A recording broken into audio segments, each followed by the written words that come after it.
how's Hello. everyone doing? My name is Maeve Quinn. I'm here today with Simon's Heart. I've been a volunteer for about 5 years now. When they came to my high school, they came to my high school to begin with because I had a cardiac arrest during softball tryouts. So During the tryouts. during the tryouts, yeah, it Oh, was the first day. I was a freshman. wow. And, and Yeah. and was your mom in there when you were doing the tryouts, or you were by She was yourself? she was at home. Yeah. So how did it exactly happen? So I went in for a pop fly, Mm-hmm. and then I collapsed. My coach came over to me. My coach was actually one of like a handful of people who were CPR certified. So at first she was checking me out. We were talking, and then she was able to kind of piece together that I wasn't breathing. So Yeah. she started CPR and she signaled to get the athletic trainers involved. And then what happened after that? So she started CPR for a few minutes. The athletic trainers came in with the defibrillator, and then they kept just rotating between shocks from the defibrillator and CPR. So it went on for about 6, 7 minutes before the The paramedics ambulance. arrived. And Yeah. then you were transferred to.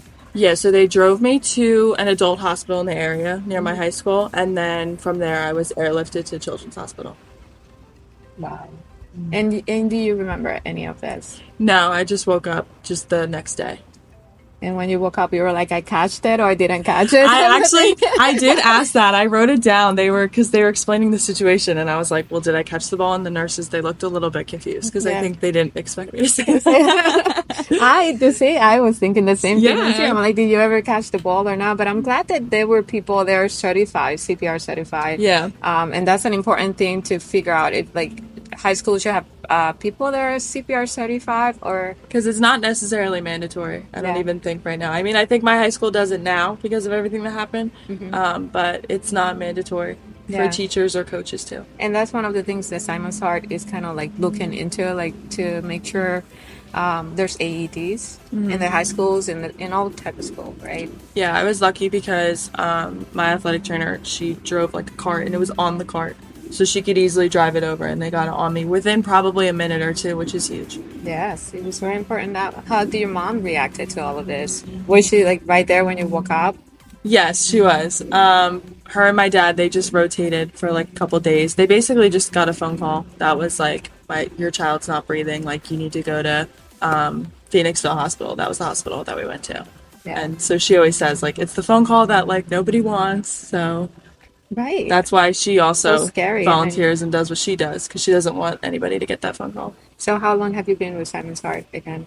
5 years, 5 years. So five, right 6 years. after.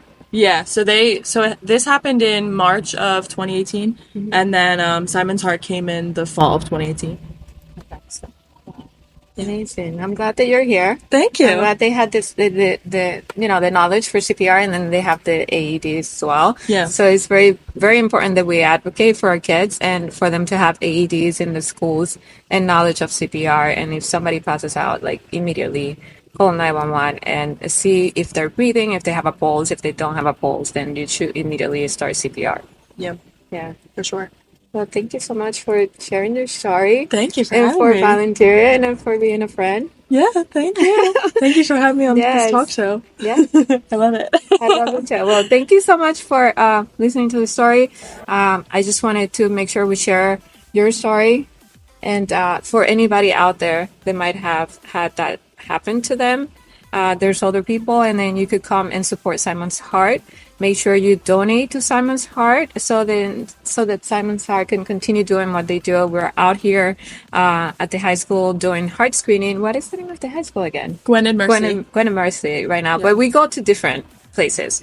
So make sure if you want to sign up for a screening and you feel like you might have some symptoms of heart disease or your kids, it's usually for kids. So if your kids might be complaining of shortness of breath when they're like exercising, and it's sooner than probably anybody else in there getting short of breath, like sooner than later, just look up into Simon's Heart, see when their next heart screening is, and sign them up. Also donate, again, donate, because that's what helps Simon's Heart continue doing what they're doing. They're coming out here and doing free heart screening, and they're also teaching how to do CPR. Yeah. And it's 12 to 25, so you're never, if you think your kid's too young or too old, they probably aren't. And if you want to volunteer, they'll always take the help. Yes, So well, even if you think you can't help out, just reach out. yes, please reach out and donate. Thank you so much. Thank you. Bye. Oh, I love it.